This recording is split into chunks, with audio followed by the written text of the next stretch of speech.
Good afternoon to you. We're interrupting Hot Bench to bring you some breaking news out of Newark, New Jersey, where Imam was shot and killed outside of a mosque this morning. The Essex County Prosecutor and Attorney General holding an update right now. Let's listen in. His family and those who knew and loved him. May it be some small sense of comfort to all those who knew him that his loss will be felt by many in this city, across the state, and indeed across the country. This remains an active criminal investigation. I'm joined here today by Essex County Prosecutor 𝗕𝗥𝗘𝗔𝗟, as well as the Director of Public Safety for the city, 𝗕𝗥𝗘𝗪𝗔, Chief Miranda from the Newark Police Department, as well as many of our other partners who have been instrumental in these efforts. I want to commend these individuals as well as their teams who are working tirelessly to bring the perpetrator or perpetrators of this act of violence to justice. We do not yet know the motivation for this crime, and while we are not yet at liberty to discuss the progress of our ongoing investigative efforts, the evidence collected thus far does not indicate that this was an act motivated by bias or an act of domestic terrorism. And while we would ordinarily not go public with this type of information so early in our process, we know, and I know, that in light of global events and with a rise in bias directed at many communities we're experiencing across our state, but particularly the Muslim community, there are many in New Jersey right now who are feeling a heightened sense of fear or anxiety at the news of this slaying. Just this morning, I commemorated Muslim Heritage Month, which was formally established by Governor Murphy.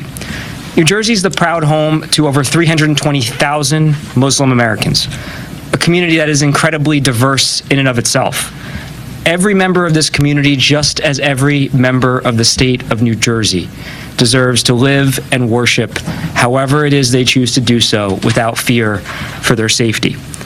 I want every resident of our state to know that we are bringing all of our resources to bear to keep our Muslim friends and neighbors safe, as well as safe all New Jerseyans safe.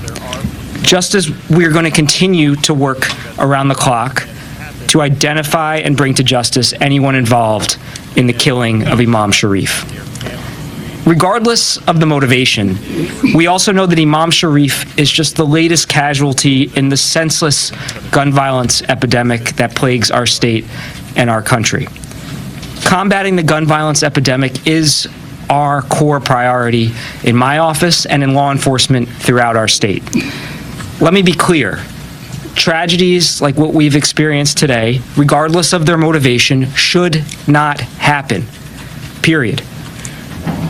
While we will bring these perpetrators to justice, and we will do so, there is nothing that we can do to bring Imam Sharif back to his loved ones and to his community. That wound, tragically, will never fully heal. And because of that, we must collectively redouble our efforts to end this senseless gun violence epidemic and do everything we can to spare future families the pain that Imam Sharif's loved ones are enduring right now. I'll now turn the podium over to Essex County Prosecutor 𝗕𝗥𝗘𝗔𝗟. Thank you.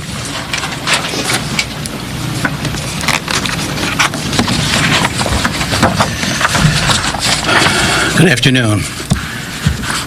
First, I want to, on behalf of the entire Essex County law enforcement family, we want to thank Attorney General 𝗕𝗥𝗘𝗪𝗓 for joining us in this effort to address today's heinous killing.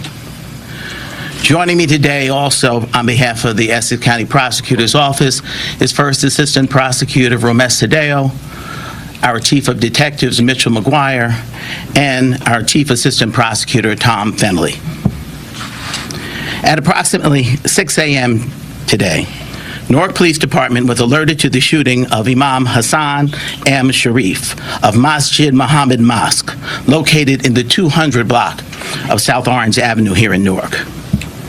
We can only confirm that he was shot more than once.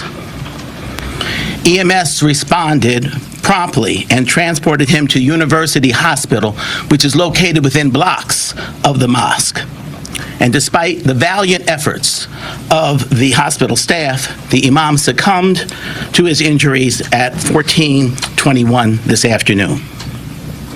Shortly after the shooting was discovered, the Essex County Prosecutor's Office joined the Newark Police Department in the investigation of this matter, and we took over the matter wholly after the pronouncement. At this time, all investigative resources are being utilized. Although at this stage in the investigation, we do not have a motive, as the Attorney General indicated. It does not appear that the Imam was a victim of a biased crime or that this is related to terrorism. While the Essex County Prosecutor's Office is the lead agency in this investigation, this office always continuously works closely with our long-established partners. First, Newark Police Department, of course, is at the forefront, but we've received also numerous offers of assistance from other state and local agencies. And I want to thank for joining us today, FBI Special Agent in Charge Jim Dennehy and ATF Special Agent in Charge Brian Miller for their attendance and their support. While I have indicated that this investigation is at the very early stages, the impact on the community of this sort of particularly dastardly crime cannot be understated. It's not lost on anyone here in the law enforcement community here in Essex County. And we're dedicated to bringing justice for the Imam's family. You've been listening to an update there from the Essex County Prosecutor and also the New Jersey Attorney General on the fatal shooting of an Imam in Newark earlier today. We have been following this story throughout the day and we'll bring you some more developments, but as of right now, they are saying that this does not look like an act of bias or domestic terrorism. Again, we have a team of reporters covering this story for you, a Newark community that is going to be deeply affected by the death of this religious leader in that particular area.